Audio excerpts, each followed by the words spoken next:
Bonjour, chers apprenants. Tout d'abord, merci pour votre participation à cette formation en ligne sur le thème de l'employabilité et l'entrepreneuriat des jeunes, le rôle de l'économie numérique.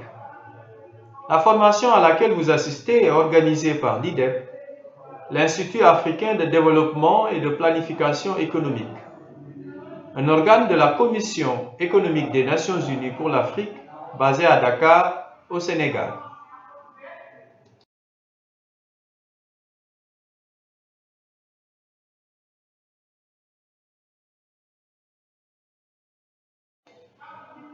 Par ma voix, toute l'équipe sous la direction de Madame Stella Okongo vous souhaite la bienvenue à ce cours passionnant et percutant sur l'entrepreneuriat et l'employabilité des jeunes.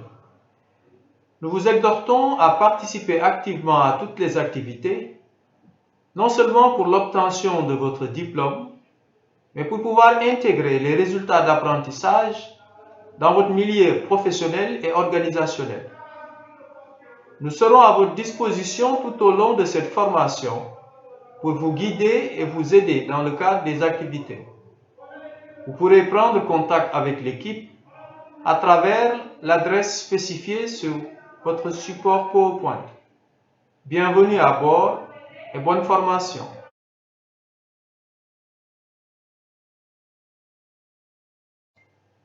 Une fois les présentations faites, passons maintenant, chers apprenants, à cette session d'introduction.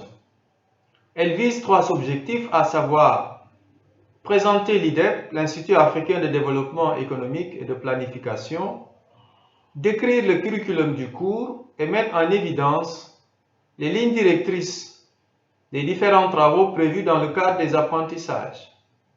Nous espérons à la fin de cette formation que vous aurez une meilleure compréhension de la structure de ce cours, mais surtout de sa pertinence par rapport à vos réalités organisationnelles et à l'impact que vous pourrez avoir sur les jeunes en termes d'employabilité, d'entrepreneuriat et de connaissance de l'économie numérique.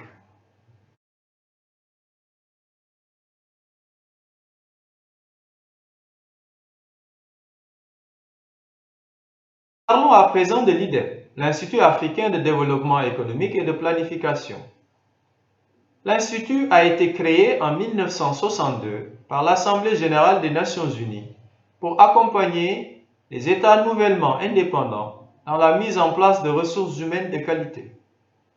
C'est à ce titre que l'IDEP s'évertue, depuis bientôt 60 ans, à former les agents et les hauts cadres de l'administration dans les domaines de la planification et de la gestion du développement économique et social. Cet organe, basé à Dakar au Sénégal, est sous la tutelle de la Commission économique des Nations unies pour l'Afrique. Nous vous exhortons à vous rendre sur le site de l'IDEP pour recueillir de plus amples informations sur les formations délivrées par l'institution.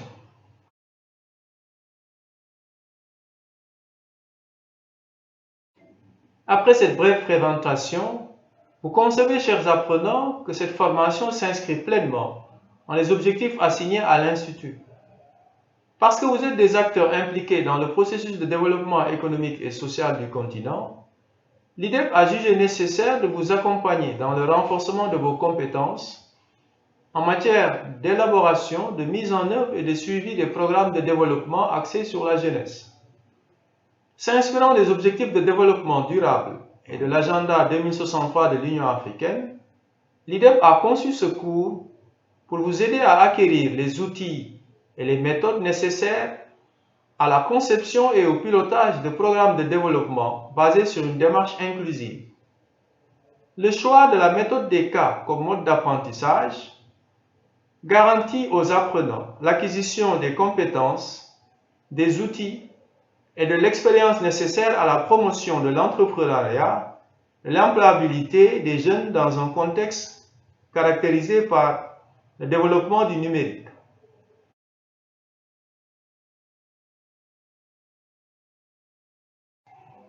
C'est pour cela que nous avons choisi de concevoir cette formation suivant une approche modulaire.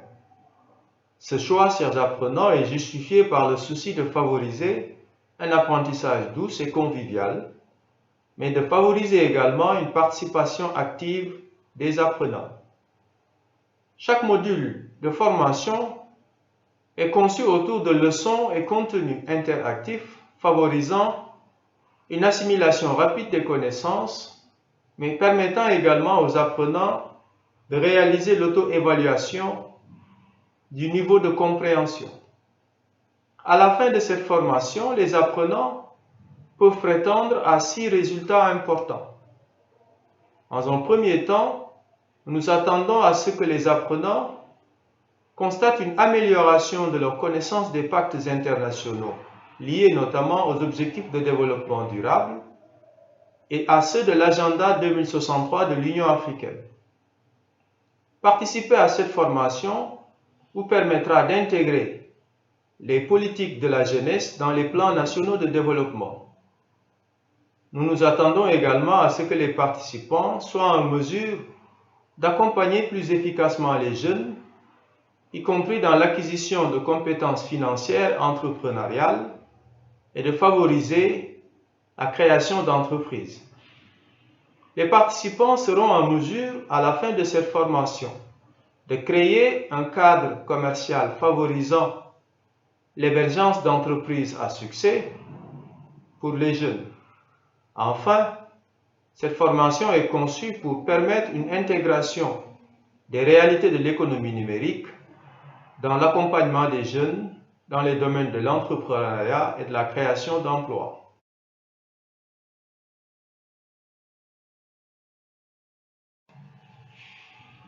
Pour profiter pleinement de cette formation et prétendre à un diplôme, vous serez amené à réaliser une série d'exercices prévus dans le cadre des ateliers.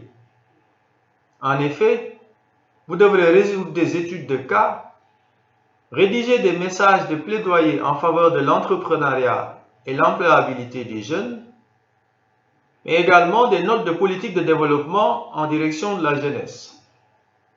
À la fin de chaque module, vous devrez participer obligatoirement aux discussions prévues dans le cadre du forum, mais également vous soumettre à un questionnaire visant à améliorer le contenu de cette formation. Naturellement, en fin de session, vous allez participer à une évaluation globale en vue de tester votre maîtrise des concepts et connaissances.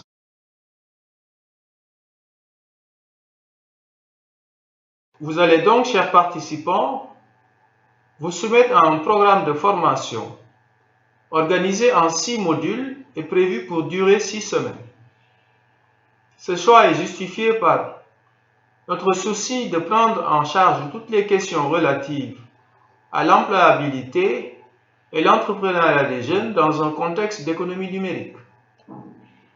Au cours de la première semaine, vous serez amené à vous familiariser à la session d'introduction et au module 1 qui traite de la jeunesse, des ODD et de l'agenda 2063 de l'Union africaine.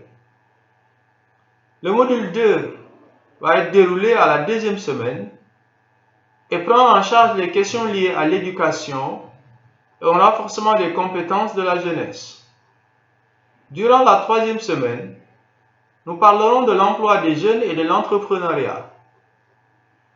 Le quatrième module met l'accent sur les politiques de jeunesse basées sur des données factuelles. La cinquième semaine est consacrée au module 5 et traite des questions de financement du développement des jeunes. La sixième semaine va être consacrée à la problématique de l'économie numérique et de son impact dans l'employabilité des jeunes en contexte de pandémie Covid-19. L'ensemble des sessions prévues dans le cadre de cette formation vont vous amener à réaliser des notes de lecture et des exercices pratiques en vue de renforcer vos connaissances et vos compétences.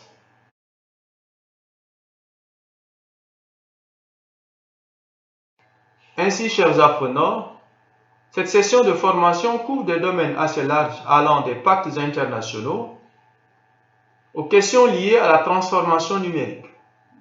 L'importance de l'employabilité des jeunes et l'entrepreneuriat soulève la question de la place et du rôle du secteur informel en Afrique.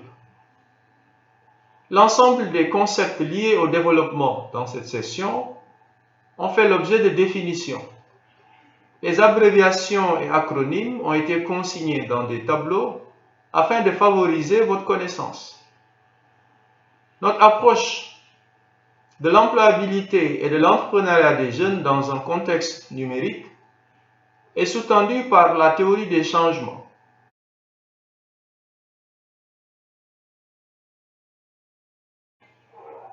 La théorie du changement repose sur 5 postulats de base. Premièrement, la jeunesse est appréhendée dans cette formation sur un continuum allant de la fin de l'enfance au début de l'âge adulte, en passant par l'adolescence. Cette approche exige de prendre en charge un certain nombre de besoins variés, liés notamment à l'éducation, à la formation, à l'insertion professionnelle des jeunes et à leur épanouissement social. Par ailleurs, les disparités notées auprès de la jeunesse et liées notamment à leur origine culturelle et à leur statut économique sont autant de marqueurs importants à prendre en charge dans l'élaboration des programmes de développement de la jeunesse. Notre deuxième postulat est lié à la question du développement durable en Afrique. Nous considérons en effet que cela ne peut être une réalité sans une démarche inclusive. D'ailleurs, tous les programmes conçus doivent être réalisés dans une totale prise en compte de la diversité culturelle ou de toute autre orientation ou statut lié aux jeunes. C'est d'ailleurs un aspect important de la Charte africaine de la jeunesse en son article 2. Troisième postulat. La croissance des entreprises gérées par les jeunes ne peut être une réalité sans la promotion de la recherche scientifique et de l'innovation technologique.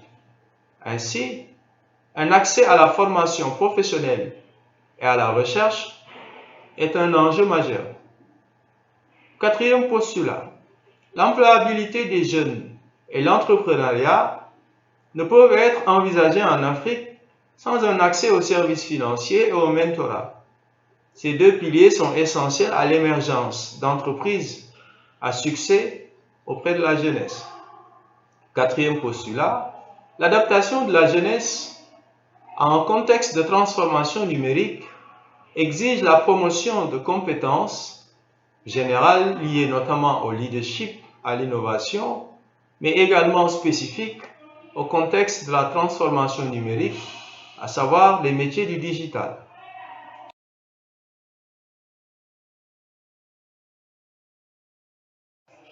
Nous sommes arrivés, chers apprenants, à la fin de cette session d'introduction, au cours de laquelle nous vous avons présenté l'IDEP, l'Institut africain de développement économique et de planification. Nous avons également discuté du curriculum du cours en vous précisant les objectifs, la méthodologie et les résultats attendus. Nous avons également insisté sur les concepts clés liés à cette session d'introduction et vous recommandons fortement de lire les notes de lecture prévues à cet effet. Une fois cette lecture réalisée, nous vous invitons à vous soumettre à une série de questions à choix multiples prévues dans cette session d'introduction. Prenez le temps de bien comprendre les concepts et soumettez-vous à cette série de questions. Chaque bonne réponse vous donne droit à 5 points. Nous sommes ravis de votre participation et sommes impatients de vous retrouver pour la suite de cette formation. Merci et à bientôt.